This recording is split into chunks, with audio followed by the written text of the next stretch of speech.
considerably, but a lot of folks not feeling very comfortable sitting out here on I-95 with the lightning striking all around us and traffic moving pretty slowly. Appreciate it, Tiffany. Hang in there if you would. Frank, could you hear her or no? I was not able to hear her. No, okay. Well, again, our big concern now is where this system is going. And I know you say it's drifting to the north, but we're getting kind of conflicting reports about where this water spout and this funnel cloud is kind of popping up. Jared said that it was... Para que vean cómo está que llueve ahorita. From our news partner channel, hay un tornado that shows something y still está relatively con granizado. formed, maybe towards over the Toda la gente está parada, miren. Area. But again, if you could just reset, AccuWeather meteorologist Frank Strait, if you could just reset the latest that you have right now and where this severe thunderstorm tornado could be headed. Okay, well, once again, the tornado warning's out till 5:45. That's for southern Duval County.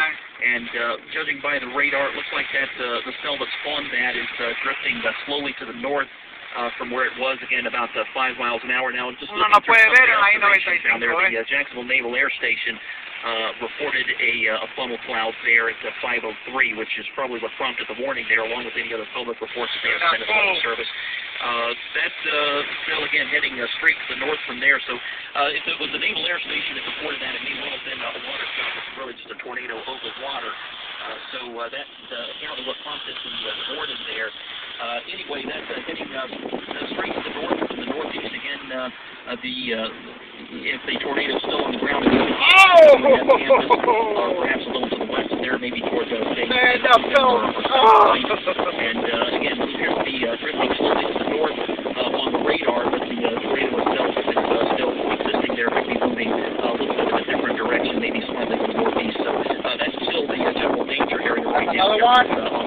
Just to the southeast of downtown. Oh, man. And a rough time to happen, 5:15, now 5:23 on Friday, people leaving work, and I imagine, people causing quite a traffic jam on the roads, but again, your advice to people now getting in their cars and seeing this, maybe stay at work a little bit longer, huh? Not a bad idea. Certainly the best thing to do is stay inside of a sturdy building, interior room. If you're in one of these kind of office buildings that have a lot of glass on the outside, certainly move to the interior room there. You don't want to get caught up in the flying glass, which that glass can be broken even by the straight line winds from the storm. They could be that strong. So that's something to watch out for. Looking at the radar right now, the last couple of frames here, the last couple of sweeps of the radar, that's the cell that's prompted the tornado warning, and the one that I was talking about to the west, they seem to be consolidating a little bit. So that may kind of disrupt the circulation that was going on, hopefully anyway. And maybe we'll get rid of that tornado here in a little while. As you've mentioned, there are a few reports that it's kind of lifted here recently. Let's hope that is the case. But unfortunately, a fairly large area could be affected by some of the stronger winds and hail, and even heavy downpours too from this storm. And you're listening to Sam Jordan and AccuWeather meteorologist Frank Strait on AM 690 106.5 FM News Talk Radio WOKV. It's 5:25. There's a tornado warning in effect for southern Duval County until 5:45. Numerous reports of water spouts spotted, and an imminent, possibly dangerous situation out there in many parts of Duval County. So keep it. We got to drive to Orlando the next 20 minutes. Frank, it appears to come out of nowhere. Isn't that right? Well, it seems that way. Yes, at least the tornado did. The atmosphere is certainly not favorable for large and long-lasting tornadoes, but it has been known to happen every now and then when you have a couple of thunderstorms around. One of them may interact with another, produce a weak little boundary that can cause a very small spin, or perhaps interacting with the boundary between the air affected by the sea breeze, called the sea breeze front, between the hotter air inland and the marine air close to the coast. Every now and then a thunderstorm interacts with that. You can get a spin going on as well. So that is probably what happened in this situation. Frank, hang with us. Our phone lines are open, and let's go to Mike now. Mike, you're on News Talk Radio WOKV. Hey, I'm heading towards town. It's kind of bumper here, and I just lost track of the funnel. It's a very fat funnel, and it looks like it's right on the riverside, and it just lost it. It was, I would say, due west of the Channel 4 tower. Below the water. Heading west on the other side. It got really fat, and it's cut off, like it's 90 degrees cut off. It's like a hot dog just got cut off. It's a real wide one, and it's hidden in there. It just disappeared. And Mike? It's still in the cloud. Mike, where are you driving again? I'm just before the Fuller Warren Bridge, about half a mile where all the signs are. So your best guess right would be now it was headed towards Riverside. Yeah, well, no, it looks like it's heading north, and I'd say now it's sort of like where the Blue Cross Blue Shield building is, but back there behind me up in the clouds, and it's a really fat funnel, and it's just cut off. It doesn't look like it doesn't have a point to it. It's wrapped up in the clouds. It's pretty impressive. Mike, thank you for the call. No problem. Appreciate it. Now, Frank, did you hear that? Yes, I did hear that. Okay, thank you. Well, you could once again reset for us what you see happening right now, and if this danger is only for the next 15 minutes, or could it last longer? No, well, the danger certainly could last longer. Like I said a few minutes ago, sometimes when you have two thunderstorm cells in a rack, you could sometimes get a very small-scale spin develop there, and that seems to be what may be happening just south of the city right now here in the Riverside area, where the storm that was off to our west and the one that originally prompted that tornado warning seem to be starting to come together a little bit now. It certainly looks as though that's the most dangerous area right now around the Riverside, and perhaps heading even north toward the downtown area here in the next little while. So we'll have to keep an eye on that for sure.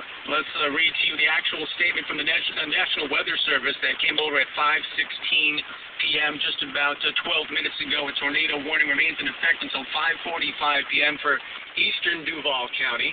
At 5:14 p.m., Skywarn spotters continue to report a tornado. This tornado was located near the St. Johns River near Mandarin, moving northeast at 10 miles per hour. Although this tornado will periodically move over the river, it may affect land areas along the river.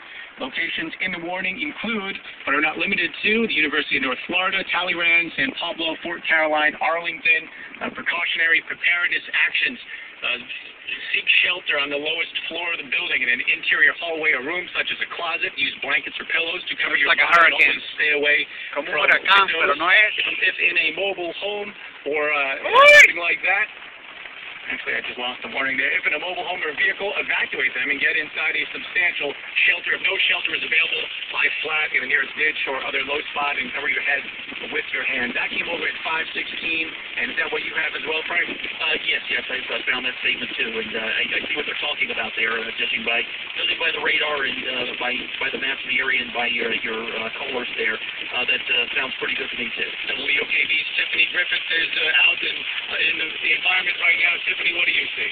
I-95 northbound right now near Emerson, and I can tell you that the lightning seems to be coming by the second, and it's so intense right now, it's getting to the point where it's blinding. It's as a matter of fact, it's so intense that every time I hear a lightning strike go off, my radio reception is even starting to tweak a little bit, so that's the effect that it's even having on my own vehicle. And even as I move northbound on I-95, the rain is definitely becoming a lot more blinding. It's the rain Mira la bandera, se está rompiendo. blinding out here. Look at the flag is ripping. Here, I'm so far seeing one emergency vehicle for the high school trooper driving right past me. So, chances are that there might be some emergency related to the storm. We'll look into that. And the weather conditions out here definitely not good for being outdoors, but if you have to be, just take every precaution that you can. I think it's safe to say right now, if you're getting in your car, you're leaving work, you're ready to go home, Frank, if you walk back inside the building and have a snack and sit down, right? Wait just one Agreed. That's not a bad idea at this point. Certainly do that and move to an interior room in that building once again. Stay away from those outside walls, especially if those are one of these glassy kind of buildings we're talking about. The tornadoes can certainly break all of that glass, and even the straight line winds associated with the storm not involved with the tornado might be able to do the same thing. They could be that strong. Also, the potential for some absolutely torrential rainfall from the storm is a deal too. Now, I've had eastern Duval County. I've also, you've said southern Duval County. Can we just, warn the entire region of Duval County first go? Eso por ahorita, vamos a ver más It tardecito. certainly looks that way. I mean, like I said, the most dangerous part of the storm is apparently just south and east of the downtown area right now, but fairly a good bit larger area, I should say, is could actually be affected by the storm. Not involving the tornado, but perhaps involving the heavy rain, hail, and straight line winds associated with it.